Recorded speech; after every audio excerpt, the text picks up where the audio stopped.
একদিকে যখন আপনারা দেখলেন যে মুখ্যমন্ত্রী শুভেন্দু অধিকারী কেন্দ্রীয় প্রকল্প পেতে যে একাধিকবার কাটমানি এবং দুর্নীতির অভিযোগ উঠেছে, সেই ঘটনাগুলির তদন্তে তদন্ত কমিটি গঠনের কথা ঘোষণা করলেন, যা 1 জুন থেকে কাজ করবে। আর এরই মধ্যে আবাস প্রকল্পে টাকা পেতে কাটমানির তৃণমূল নেতার বাড়িতে বিক্ষোভ দেখানো হলো। কাটমানির টাকা ফেরত চেয়ে কোচবিহারের তৃণমূলের পঞ্চায়েত সদস্যের বাড়ির সামনে বিক্ষোভ। অন্যদিকে হুগলির গুড়াপে তৃণমূল নেতা গ্রেপ্তার। 2021-এর ভোট পরবর্তী সন্ত্রাস, তৃণমূল নেতা গ্রেপ্তার। তৃণমূলের আঞ্চলিক সভাপতি সুখদেব মাহাতো গ্রেপ্তার। বিজেপি কর্মীদের উপর হামলা, শ্লীলতাহানির অভিযোগ রয়েছে তার বিরুদ্ধে। একাধিক অভিযোগে তৃণমূল নেতা সহ 3 জনকে গ্রেপ্তার করেছে পুলিশ। আমাদের প্রতিনিধি সোমনাথ মিত্র আমাদের সঙ্গে রয়েছেন।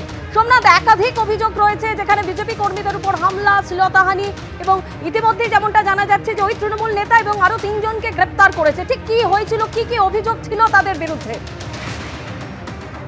হ্যাঁ দেখো, পুলিশ সূত্রে যেটা জানা গেছে যে 3 জন গ্রেপ্তার হয়েছেন, সুখদেব মাহাতো, টুটুল দাস, দেবাশিস ঘোষ। এই 3 জনই কিন্তু তৃণমূলের সক্রিয় কর্মী এবং এর মধ্যে একজন ধনেখালী বিধানসভার গুরবাড়ি আঞ্চলিক তৃণমূল কংগ্রেস কমিটির সভাপতি। এবং পুলিশ সূত্রে যেটা জানা গেছে, এই 3 জনের বিরুদ্ধে 2011 সালে ভোট পরবর্তী সময়ে বিভিন্ন এলাকায় সন্ত্রাস এবং বিপক্ষ রাজনৈতিক দলের বাড়িতে গিয়ে হামলা ভাঙচুর করা, এমনকি শ্লীলতাহানিরও অভিযোগ ছিল এদের বিরুদ্ধে।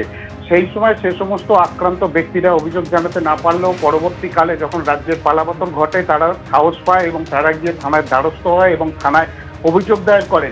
সেই মতো পুলিশ তদন্তে নামে এবং পুলিশ তদন্তে নেমে এই 3 জনকে গ্রেপ্তার করেছে এবং আজকে তাদেরকে আদালতে পাঠিয়েছে, এমনটাই পুলিশের পক্ষ থেকে জানানো হয়েছে।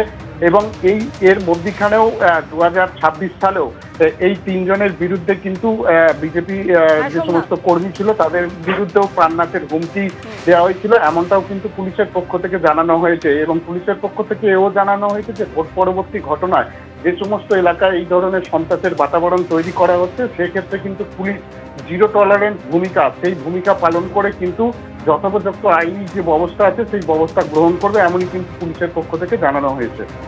ধন্যবাদ।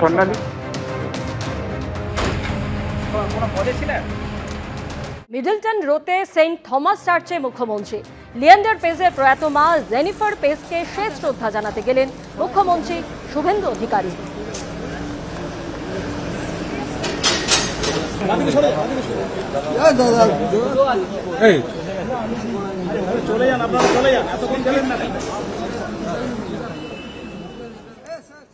আমি এসেছিলাম, আপনারা জানেন মাননীয় লিয়েন্ডার পেজ আমাদের ভারতের গর্ব।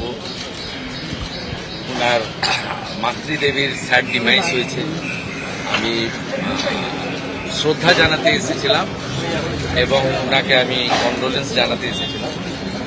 আমি আজকে তো অন্য কথা বলবো না, আমি শুধু বলেছি পশ্চিমবঙ্গ রিবিল্ড পুনর্নির্মাণে আমাদের গর্ব লিয়েন্ডার পাজকে চাই। আজকে আমি অন্য কথা বলবো না। হি কমিট মি যে উনি পশ্চিমবঙ্গের নতুন বিজেপি সরকারকে পুরো সাহায্য করবেন under the great leadership of the Narendra Modi. ABP Ananda, এগিয়ে থাকে, এগিয়ে রাখে।